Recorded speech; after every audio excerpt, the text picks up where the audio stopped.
Lads and ladies, it's Royalivi here, and I'm starting to think I've been sleeping on the classic modes a little bit this season, but that also means now could be the right time to consider jumping in and deploying a few classic strategies on So 7 with the aim of farming essence for crafting, which is what I've been tinkering with over the recent international break. As we all know, crafting is super strong early into the season for specific leagues and competitions, such as the champion bracket. In fact, just recently I got a Geronimo Royalivi who was about 40 quid from crafting, so that's pretty nice. Basically, crafting is going to have strong value probably all the way up until mid to late November, early December. Now, I have no basis or mathematical calculations behind that timeline, but that's just me following my gut, and sometimes that's all you can do, or something. I don't know. But around the time those cards do start trading off in value, perhaps, is when we can potentially think about hoarding essence, looking all the way ahead to the 26/27 season. Now, I thought about an essence storing method last season. It was all going great up until the point that Sorare decided to royally fuck me in the dick hole, which wasn't ideal. Now, I have no idea if this is going to be a feasible thought again as to storing essence looking ahead to next season. Currently, essence doesn't expire,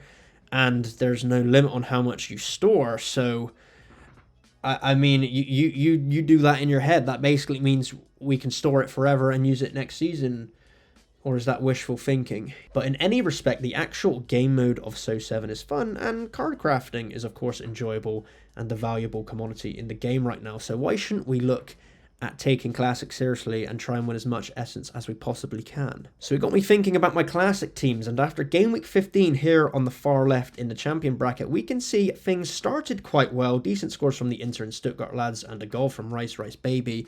Unfortunately, despite a Manchester Red victory, my captain choice, Bruno, didn't do quite as well as we might have hoped. But for me, the real issue here is Takefusa Kubo there with a 37. Not just because he was originally benched and 37 is a shite score. That's out of 100, by the way. But more so that he just doesn't match the high quality and standard of the players we have here around him. And he was a bit of a makeshift solution this game week, because I found out that Çalhanoğlu was doubtful with 5 minutes to go until the game week deadline, who we can see did end up missing out in the middle team over here. But the overarching point still stands, that if we want to take Classic seriously, then I need to ensure that my main team is just full of crushers. We need 7 crushers available in our best team, long story short. So here we go, Classic team strategy numero uno that we're going to employ is a team full of super high quality players. Wow, what genius brain thinking rocket science I did right there. Who would have thought that having good players on Sorare would help you get better scores? No, obviously I'm being a bit hyperbolic here, but you get the gist. Now, the goalkeeper is whatever to me, really, so I'll most likely go with whoever has the best matchup on any given game week. You know, I've got options like Oblak, Pickford and so forth, so we can pick and choose what feels right on the day. It makes sense, as does the Inter pair and Bruno Fernandes. It's more so Kubo and maybe even Declan Rice that I want to look at replacing, with the latter not being quite up there in terms of So5 scoring on a regular basis without a decisive to his name. And right now, I'm currently in the process of trying to sell off my super rare cards to add funds to my account, which has been especially hard as the MLS season is coming to a close and no one's interested in super rare cards, but we did somehow manage to sell Matt free super rare for 78 quid after spending over 10 times that on him a year and a half ago. So yeah, let's not talk about my decision to go into the super rare scarcity. Ugh.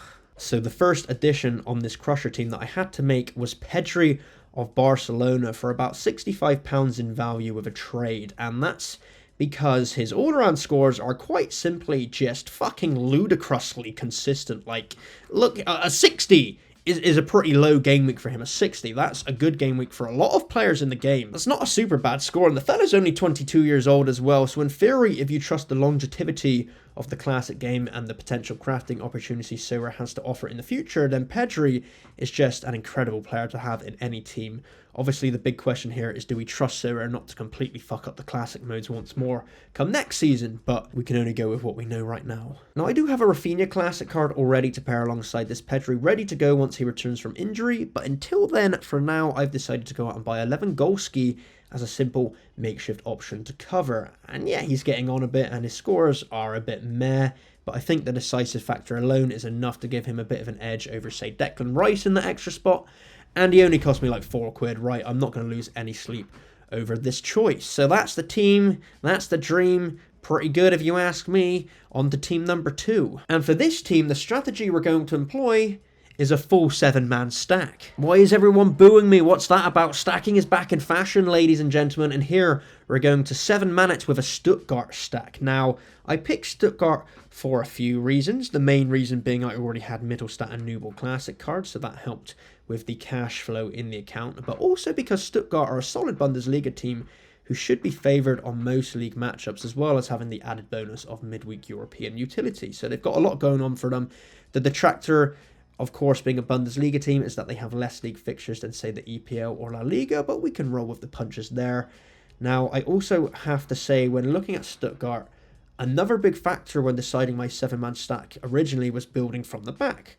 Now, it's going to be moderately hard to find 2 solid defensive cards from any given team for a modest price, but I clocked that Stuttgart, alongside Mittelstadt, have Chabot at the back, who, when looking at his scores, we can see is capable of absolutely popping off if things go well for Stuttgart, which of course is what you need. When you have a 7-man stack of one team, you need the team to pop off and go well as a unit. We can then mosey on over to Transfermarkt to see what players are getting the most minutes to ensure we reduce the risk of DMPs. Someone like Angelo Stiller, for example, whose scores are a bit meh, you know, perhaps a bit decisive reliant. He's still a must-have in this team due to his consistency in terms of his playing minutes, and we're pairing him in midfield and the extra slot alongside El Canous, their new signing, and even an in-season Kema as well.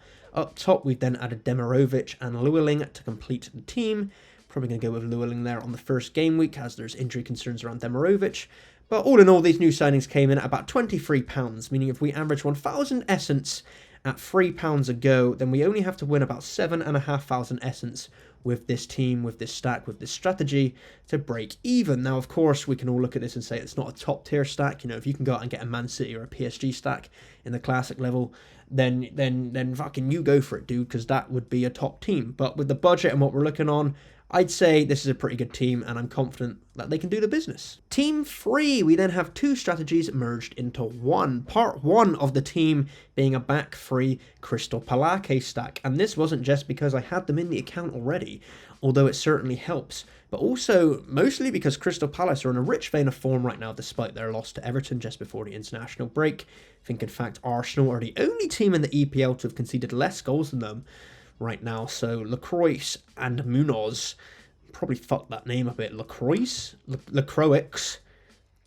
2 defenders right there can also be attacking threats from time to time, there's no doubt about that, and then they've got a strong goalkeeper in Henderson behind them, so really this back 3 was a no-brainer in terms of what we're going for here. For the 4 midfield and attacking players, however, we then opted for a different strategy. Here, the plan was to scout around the Big 5 leagues for cheaper players with multi-competition utility in terms of European football, who are also yet to miss a noticeable amount of minutes for their clubs. So sort of a trifecta of in real life criteria we're looking to meet there. And perhaps that may be counterintuitive, not necessarily scouting their SO5 scoring to go with, but hey, that's the plan and we're sticking with it. And honestly, looking at who I bought, I think we came out with a decent squad for only around £10 of the King's finest. Enzo Fernandez here being the big addition, who has barely missed any minutes for Chelsea this season as their key midfielder.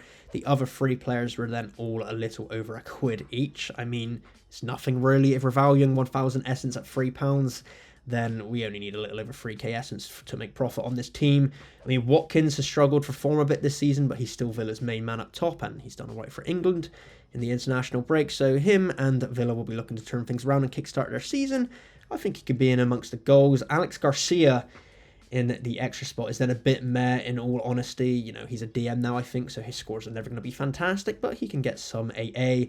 And then opposite to him is Pablo Fornals, who I actually think is incredible value for money in terms of what we're trying to do here. He hasn't missed a game for Betis this season, and he's been a key decisive threat for them while Isco is injured. So I think he can come up big for this team and help secure the essence bag entirely. Overall, yeah, pretty happy with this, and let's hope they do good soccers. And the final team, team number 4, and with this strategy, we're going with a 7-man stack. That's right. No, it's not deja vu. Hear me out. This is another 7-man stack, but we're going to pick an absolute shitter of an in-real-life team to make up this stack. That way the team is obviously going to be super fucking cheap, but on the odd game weeks where they somehow pop off and perhaps beat a relegation rival 4-0 or something, we could absolutely cook in comparison to the cost. Now, we want to maximize opportunity for this terrible team to pick up wins, so I think it makes sense to go with a league that has a 38-game season, such as the EPL or La Liga, And at that point, I didn't really think too hard about this. I sort of just looked at who had some decent fixtures coming up.